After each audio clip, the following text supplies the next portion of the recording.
نحمدہ ونصلی ونسلم علی سیدنا و مولانا محمد رسولہ النبی الامین المکین الحنین الکریم الرؤوف الرحیم اما بعد فاعوذ باللہ من الشیطان الرجیم بسم اللہ الرحمن الرحیم۔ واجب الاحترام ساتھی اللہ تعالیٰ کا بے پناہ لطف و کرم اور اس کا احسان عظیم ہے کہ جس کی توفیق سے ہم اس کے ذکر کے لیے اس کے گھر میں جمع ہیں۔ آج ہم اللہ کی توفیق سے سورہ الاعراف کی آیت نمبر 157 پر گفتگو کریں گے۔ اس آیہ کریم میں اللہ کریم نے ارشاد فرمایا الذین یتبعون الرسول النبی الامی الذین یجدونہ مکتوبا عندہم فی التوراۃ والانجیل یأمرہم بالمعروف وینہاہم عن المنکر ویحل لہم الطیبات ویحرم علیہم الخبائث ویضع عنہم اصرہم والاغلال التی کانتم علیہم فالذین آمنوا بہ وَأَزْرُهُ وَنَصَرُهُ وَاتَّبِعُوا النُّورَ الَّذِي أُنزِلَ مَعَهُ أُولَئِكَ هُمُ الْمُفْلِحُونَ کہ یہ وہ لوگ ہیں جو اس رسول مکرم صلی اللہ علیہ وآلہ وسلم کی پیروی کرتے ہیں جو امی نبی ہیں اور جن کے اوصاف کو اللہ کریم نے بیان فرمایا اور لوگوں نے تورات اور انجیل میں ان کو پایا، جو انہیں اچھی باتوں کا حکم دیتے ہیں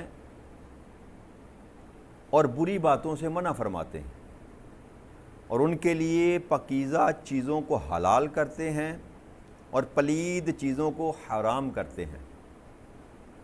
اور ان سے بارے گراں یا توق غلامی جو ہے وہ دور کرتے ہیں اور آزادی سے بہرہ مند فرماتے ہیں۔ پس جو لوگ اس برگزیدہ رسول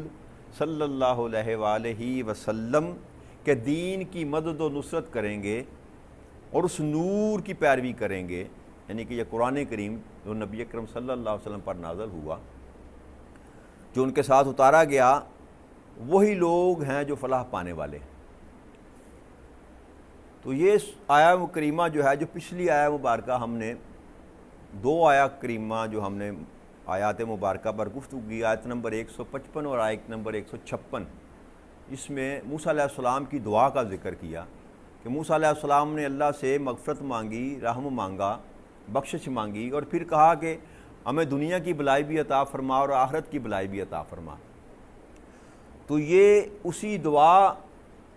کے جواب میں جو رب کریم نے کلام کیا نا، یہ اس کا دوسرا حصہ ہے جس پر ایک کل ہم نے تھوڑی گفتگو کی تھی۔ اس آیہ کریمہ میں اللہ کریم نے یہ فرمایا کہ وہ لوگ جن پر میں اپنی رحمت کے دروازے کھولوں گا اور دنیا بھی جن کے لیے حسن کروں گا اور آخرت بھی جن کے لیے حسن کروں گا، وہ لوگ کون ہیں؟ اب یہاں پر خاص رب کریم نے امت محمدی صلی اللہ علیہ وسلم کا ذکر کیا کہ یہ وہ لوگ ہیں جو میرے اس رسول پر ایمان لے کر آئیں گے جو امی ہیں۔ امی لفظ جو ہے اس کا معنی ہے ان پڑھ۔ لغت کی کتب میں ان پڑھ کہا جاتا ہے، لیکن نبی اکرم صلی اللہ علیہ وسلم کی ذات کے جب اس وصف کو جوڑا جاتا ہے تو اس کا ترجمہ یوں کیا جاتا ہے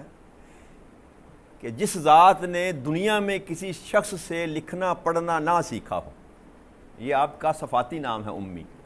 جب تاجدار کائنات صلی اللہ علیہ وآلہ وسلم کے متعلق امی جوڑا جائے گا تو پھر ان پڑھ کہنے کی جسارت انسان نہیں کر سکتا، کیونکہ یہ ثابت ہے اس بات سے کہ نبی اکرم صلی اللہ علیہ وسلم پڑھنا بھی جانتے تھے اور لکھنا بھی جانتے تھے۔ یہ جو ذکر فرما رہا ہے نا اللہ کریم، یہ جب تک بعثت رسول نہیں ہوئی تھی، تاجدار کائنات صلی اللہ علیہ وآلہ وسلم نے نبوت کا اعلان نہیں کیا تھا، تو 40 سال کی جو زندگی آپ نے بسر کی نا مکہ والوں کے سامنے، تو آپ نے نہ کسی سے لکھنا سیکھا اور نہ پڑھنا سیکھا۔ تو یہ آپ کا جو وصف بیان کیا گیا نا، یہ معجزہ ہے، یہ آپ کا ایک وصف ہے اور یہ معجزہ ہے کہ وہ شخص جس نے کبھی لکھنا بھی سیکھا نہ ہو، پڑھنا بھی سیکھا نہ ہو، جب وہ لوگوں پر بنی اسرائیل کے واقعات ہوں، حضرت آدم علیہ السلام سے لے کر حضرت موسیٰ علیہ السلام تک کے تمام واقعات فصاحت اور بلاغت کے ساتھ جب بیان کرتا ہے تو یہ اس بات پر دلالت کرتا ہے کہ یہ جس کے متعلق یہ کہا جاتا ہے کہ کسی سے پڑھا اور لکھا نہیں ہے، ضرور اس کا کوئی استاد موجود ہوگا۔ اب جو عرب کے لوگ تھے وہ یہ کہتے تھے، یہ بھی ایک الزام لگاتے تھے نبی اکرم صلی اللہ علیہ وسلم پر کہ یہ کسی سے لکھاتے ہیں، در پردہ یہ کسی سے لکھاتے ہیں اور پھر ہمیں پڑھ کر یاد کر کے سناتے ہیں، یہ کہا کرتے تھے، کیونکہ جس طرح کا کلام ہے نا یہ کسی انسان کے بس کا روگ ہی نہیں ہے کہ جیسا کلام لکھ کر لائے۔ اور نبی اکرم صلی اللہ علیہ وسلم کی زبان اقدس سے جب یہ نکلتا تھا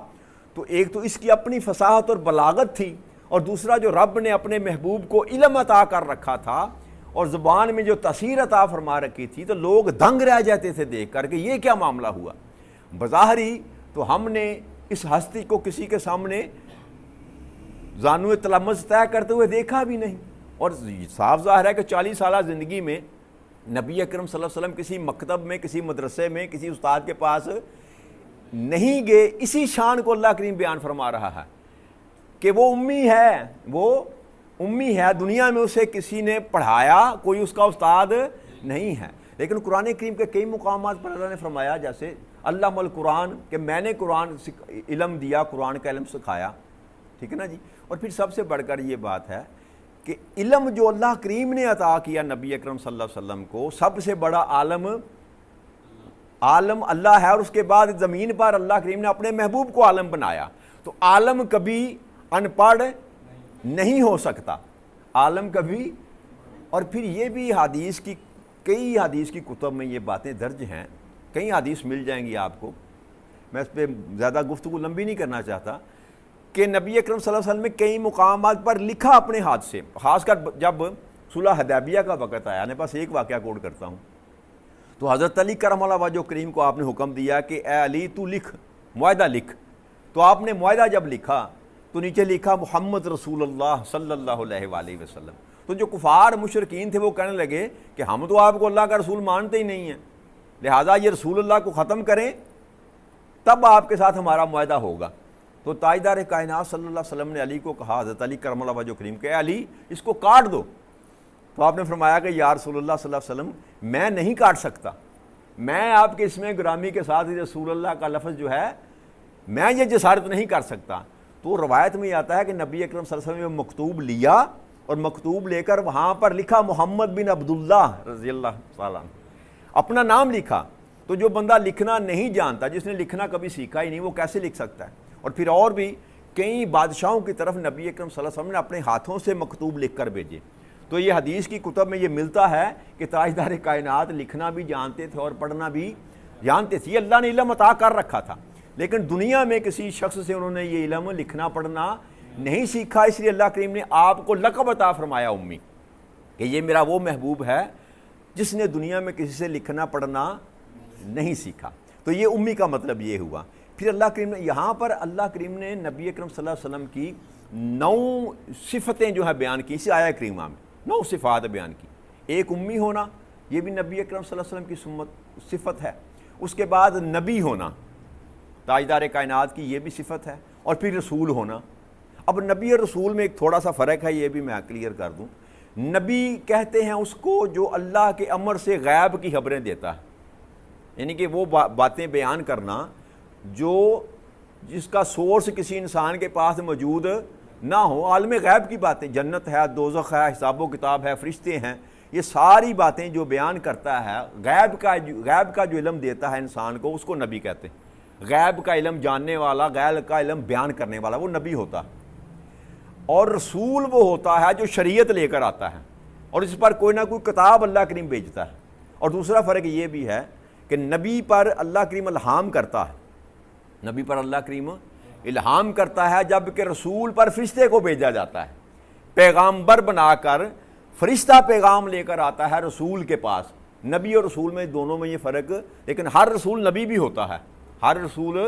نبی بھی ہوتا ہے لیکن ہر نبی رسول نہیں ہوتا. تو یہاں اللہ نے دونوں صفتیں بیان کی کہ وہ میرا نبی بھی ہے اور رسول بھی ہے. اور پھر چوتھی صفت جو بیان فرمائی وہ یہ کہ آپ کا تورات میں مکتوب ہونا، کہ جو موسیٰ علیہ السلام پر کتاب نازل کی گئی نا، اس میں نبی اکرم صلی اللہ علیہ وسلم کا ذکر کیا گیا اور اوصاف کے ساتھ ذکر کیا گیا، آپ کے آنے کا ذکر کیا گیا، آپ کے نامہ نامی اس میں گرامی لکھے گئے، احمد بھی اور محمد بھی تورات میں ذکر کیا گیا. اور نبی اکرم صلی اللہ علیہ وسلم کے دور میں جو یہودی تھے نا، جب ان سے کہا جاتا تھا نا آؤ تورات پڑھ کے سناؤ، تو وہ جس مقام پر تاجدار کائنات صلی اللہ علیہ وسلم کا صفت لکھی ہوتی تھی وہاں پر ہاتھ رکھ لیتے تھے. تو آج بھی اگر جو بائبل کا آج بھی ایڈیشن ہے نا، جس میں اولڈ ٹیسٹمنٹ اور نیو ٹیسٹمنٹ یعنی کہ پرانا عہد نامہ اور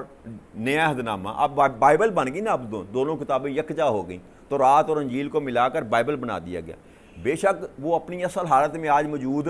نہیں ہے، لیکن آج بھی اس میں ذکر جو ہے نبی اکرم صلی اللہ علیہ وسلم کو آپ کو مل جائے گا کئی ایک مقامات پر. تو یہ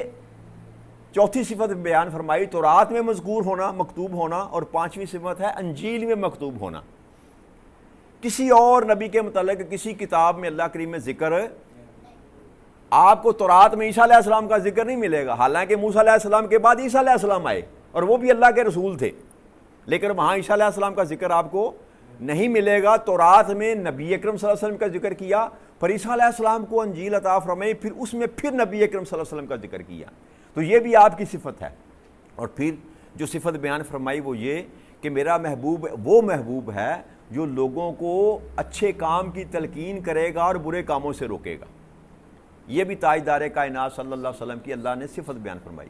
پھر اس کے بعد ساتویں صفت جو بیان فرمائی وہ یہ کہ وہ پکیزہ چیزوں کو حلال کرے گا اور خبائث ناپاک چیزوں کو حرام کرے گا. تو خلت اور حرمت یہ بھی نبی اکرم صلی اللہ علیہ وسلم کے ساتھ اللہ کریم نے جوڑا. یہ آپ کی صفت ہے کہ آپ نے آ کر سابقہ قوموں پر حرام جو چیزیں تھیں ان کو حلال کیا بعد کو، اور جو بعد حلال تھی ان پر ان کو حرام کیا. جیسے بڑی شراب اور سور ہے، پہلے وہ حرام نہ تھا لیکن نبی اکرم صلی اللہ علیہ وسلم نے آ کر ان کو حرام کیا. اسی طرح اونٹ کی چربی وغیرہ اور اس طرح کی اور چیزیں جو پہلی امتوں پر حرام تھی آپ نے اپنی عمر پر حلال کیا. اور یہ جو مال غنیمت تھا اس کو حلال کیا، صدقہ جو تھا اس کو حلال کیا. پہلی امتیں جب اللہ کے ہاں قربانی پیش کرتی تھی نا تو وہ کسی ایک خاص مقام پر جا کر وہ قربانی رکھتے تھے، تو اوپر سے آسمان سے آگ آتی تھی اور اس قربانی کو اٹھا کر لے جاتی تھی، جلا کر خاکستر کر دیتی تھی. تو یہ نبی اکرم صلی اللہ علیہ وسلم کے جب آپ تشریف لائے تو وہ جو صدقہ اللہ کی راہ میں کیا جاتا ہے اس کو اپنی امت پر حلال کیا کہ جو قربانی آپ کرتے ہیں اس کو آپ کھا سکتے ہیں، وہ ضائع نہیں. تو یہ بعض چیزیں اللہ نے فرمایا کہ یہ بھی میرے محبوب کی صفت ہے کہ اس نے بعض حلال چیزوں طیب چیزوں کو حلال کیا اور خبیث چیزوں کو پلید چیزوں کو حرام کیا. پھر آپ نے فرمایا کہ ان سے بوجھ اتارتا ہے، بے جا بوجھ. یعنی کہ اگر شریعت موسوی کو دیکھا جائے نا علیہ السلام کو، تو موسیٰ علیہ السلام کی شریعت میں بھی اور عیسیٰ علیہ السلام کی امت میں بھی تیمم کا ذکر کہیں آپ کو ملے گا نہیں. وضو کے لیے شرط یہ تھی کہ پانی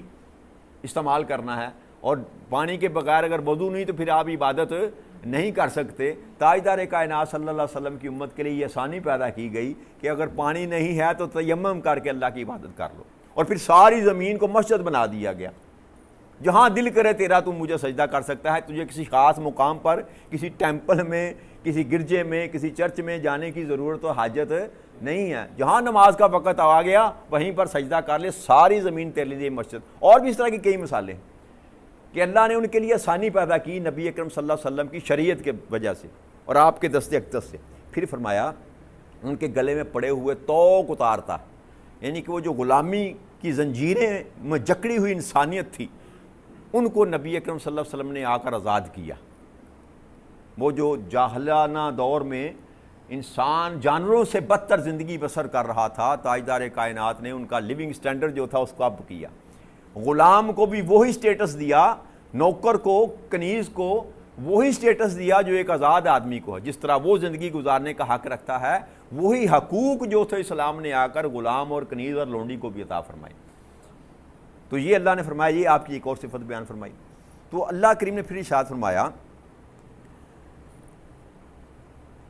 کہ جو لوگ اب میرے محبوب صلی اللہ علیہ وآلہ وسلم کے دین کی مدد کریں گے اور نصرت کریں گے، تاجدار کائنات کے اس دین کی مدد اور نصرت کریں گے اور اس نور کی پیروی کریں گے، یعنی کہ اس قرآن کریم کی جو کچھ قرآن میں لکھا ہوا ہے اس کی پیروی کریں گے، تو وہی لوگ فلاح پانے والے ہیں۔ تو اللہ کریم نے اللہ کے ہاں جو لوگ کامیاب ہیں، اللہ کے ہاں جو لوگ کامیاب ہیں ان کا ذکر کرتے ہوئے فرمایا کہ یہ وہ لوگ ہیں، یہ جتنی اوپر صفات بیان کی نا، کہ ایک میرے محبوب کی پیروی کرنے والے ہیں، میرے محبوب کی بات ماننے والے ہیں، اور پھر دوسری شرط یہ کہ جو دین میرا رسول لے کر آیا اس دین کی مدد کرنے والے اور نصرت کرنے والے، دونوں چیزیں بیان فرمائی۔ اب یاد رکھیے گا دو طرح کی مدد ہوتی ہے دین محمدی صلی اللہ علیہ وسلم کی جب مدد کی بات کی جاتی ہے۔ ایک ہے فزیکلی مدد، کہ انسان جسمانی طور پر مدد کرے، جیسے نبی اکرم صلی اللہ علیہ وسلم کے دور میں جہاد ہوا دین کو پھیلانے کے لیے، دشمنان دین سے لڑائی کے لیے جہاد کیا گیا، لڑائی کی گئی۔ اور فزیکل میں دوسرا جو آتا ہے وہ ہے زبان کے ساتھ دین کی تبلیغ کرنا، یہ بھی دین کی مدد میں شامل ہے، کہ اللہ کے دین کو ان لوگوں تک پہنچانا جن کے پاس اللہ کا دین موجود نہیں ہے، یہ اللہ کے دین کی مدد کرنا ہے۔ اور دوسری مدد ہے مالی طور پر مدد کرنا، کہ اللہ کے دین کو پھیلانے کے لیے، اللہ کے دین کی اشاعت کے لیے، ترویج کے لیے اپنا مال خرچ کرنا، اپنی ذات کو، اپنے وقت کو، فزیکلی وقت دینا یا پھر مالی طور پر مدد کرنی، یہ دونوں ہی مددیں جو ہیں یہ دین کے معاملے اللہ نے فرمایا کہ جو ایسا کرتا ہے وہ فلاح پانے والا ہے، وہ فلاح پانے والا ہے۔ تو یہ حال چند کہ اللہ کے دین کو ہماری مدد اور نصرت کی ضرورت نہیں ہے، لیکن اس کے باوجود جو ہے اللہ کریم نے فلاح پانے کی جو راہ بتائی یہ ہے کہ میرے دین کے مددگار ہوں گے، میرے دین کے مددگار ہوں گے۔ اب یہاں جو اوپر اللہ کریم نے جو دو باتیں ذکر کی نا نبی اکرم صلی اللہ علیہ وسلم کے ساتھ جوڑ کر، وہ ہے برائی سے روکنا اور نیکی کی دعوت دینا۔ اب یہ جو کام ہے نا اصل جو کرنے کا کام ہے وہ یہ ہے، سب سے بنیادی جو فلسفہ ہے دین اسلام کا، یہ بھی جہاد میں آتا ہے کہ آپ برائی کو روکیں، برائی کو، برا کام آپ کی آنکھوں کے سامنے کو ہو رہا ہے تو اس کو آگے بڑھ کر روکیں، یہ بھی جہاد ہے۔ اولاً تو یہ ہے کہ ہاتھ کے ساتھ روکیں، اگر ہاتھ کی سمجھ لیں کہ آپ کے پاس طاقت نہیں ہے تو زبان سے منع کریں، اور اگر زبان سے بھی منع کرنے میں سمجھتے ہیں کہ میں اس جوگا نہیں، میں اگر بات کروں گا کہ آگے والا جو وہ تگڑا ہے، ڈاڈا ہے، چودھری ہے، کونسلر ہے، چیمہ ہے، چٹھا ہے، وہ مارے گا مجھ کو، تو پھر کیا ہے؟ سب سے کم تر جو درجہ بیان کیا گیا کہ دل سے برا جانا جائے، دل سے برا جانا جائے۔ یہ ہے امر بالمعروف اور نہی المنکر، اور پھر نیکی کی تلقین کرنا، ایک ہے برائی سے روکنا اور دوسرا ہے نیکی کی تلقین کرنا۔ اب یہ جو چیپٹر ہے نا یہ قیامت تک کے لیے بند نہیں ہو سکتے، یہ ان بلٹ خوبی ہے ایمان والے میں، یاد رکھیے گا۔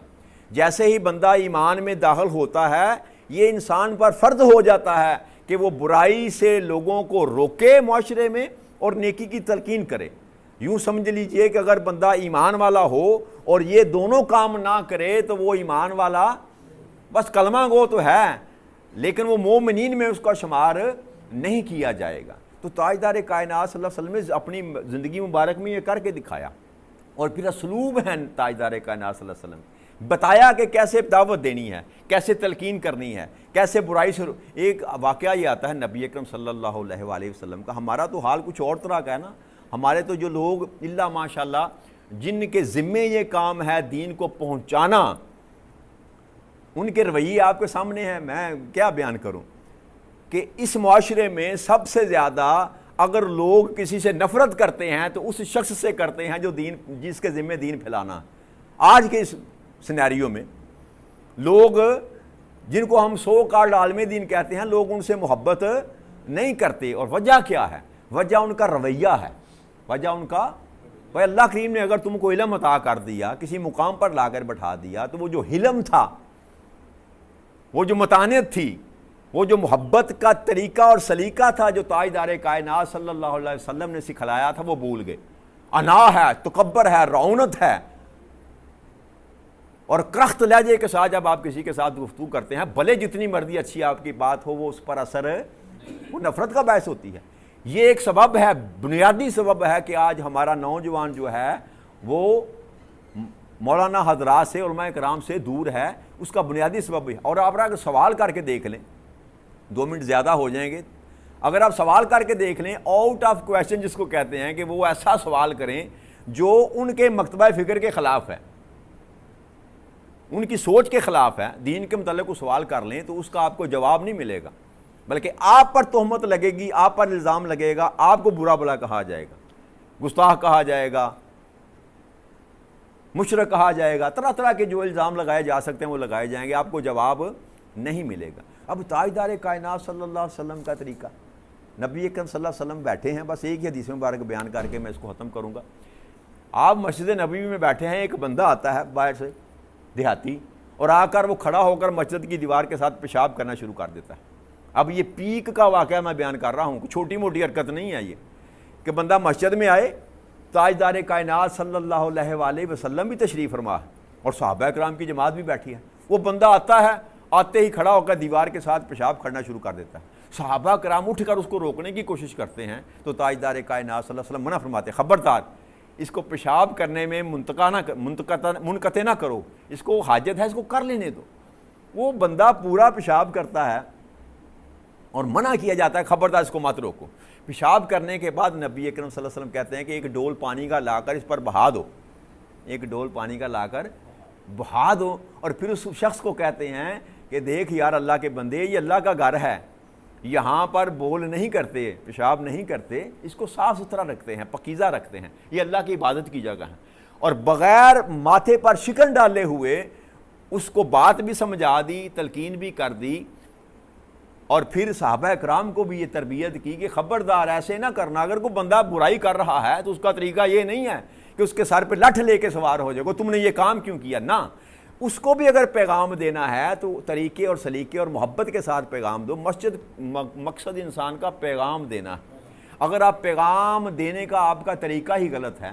جب آپ کسی کو محبت کے ساتھ اپنے پاس بٹھا کر سمجھاتے ہی نہیں ہیں تو یاد رکھیے کہ کبھی بھی بات اس کے اندر داخل نہیں ہوگی. تو جو تاجدار کائنات صلی اللہ علیہ وسلم نے جو محبت کی نا، اور جتنے بھی آپ کے چاہنے والے تھے، محبت کرنے والے تھے، جو شروع میں تھے، وہ سارے کے سارے غریب، مسکین، غلام، جن کو لوگ نفرت کی نگاہ سے دیکھتے تھے، تاجدار کائنات اپنے ساتھ ان کو جگہ دیا کرتے تھے. تو پیغام یہ ہے کہ دین کو اگر پھیلانا چاہتے ہیں، اس دین کی مدد کرنا چاہتے ہیں، نصرت کرنا چاہتے ہیں، تو پہلے اپنے رویوں کو چینج کریں، اپنے اندر حلم پیدا کریں، محبت پیدا کریں، خلوص پیدا کریں. کسی کے ساتھ جب بات کرتے ہیں تو تحمل کے ساتھ بات کریں. بے شک آپ کے ساتھ اختلاف بھی اگر کوئی کرتا ہے تب بھی آپ کو یہ رائٹ نہیں ہے کہ آپ لٹھ لے کر اس پر سوار ہو جائیں. دلیل کے ساتھ اس کے ساتھ بات کریں. اور اگر سمجھتے ہیں وہ اکھڑ ہے، وہ جاہل ہے، تو قرآن نے بیان کر دیا کہ ایسے بندے کو سلام کرو اور وہاں سے رخصت ہو جاؤ. لڑائی کرنے کا اور جھگڑا کرنے کی ضرورت نہیں ہے. لہذا آج کا پیغام یہی ہے کہ دین کے معاملے میں کبھی جبر اور سختی کا استعمال مت کریں. کسی کو اگر بات سمجھانی ہے حلم کے ساتھ، محبت کے ساتھ، پیار کے ساتھ جب آپ اس کے ساتھ بات کریں گے تب جا کر آپ کی بات اس پر اثر کرے گی اور اس کی زندگی میں بدلاؤ آ سکتا ہے. ورنہ جو رویے ہمارے ہیں اس میں سوائے بگاڑ کے کوئی اور ہمیں کچھ نظر آ نہیں رہا. تو اللہ کریم ہم پر رحم فرمائے، ہمارے اندر وہ متانعت جو ہے، وہ محبت کا جذبہ، وہ خلوص، وہ حلم، وہ تاجدار کائنات صلی اللہ علیہ وسلم کی طرف سے محبت جو ہے وہ ہمارے دلوں میں بھی جاگزی کر دے، تاکہ ہم بھی اس دین کی مدد و نصرت کرنے کے قابل ہو جائیں. وما علینا الا البلاغ المبین. والسلام علیکم ورحمۃ اللہ وبرکاتہ.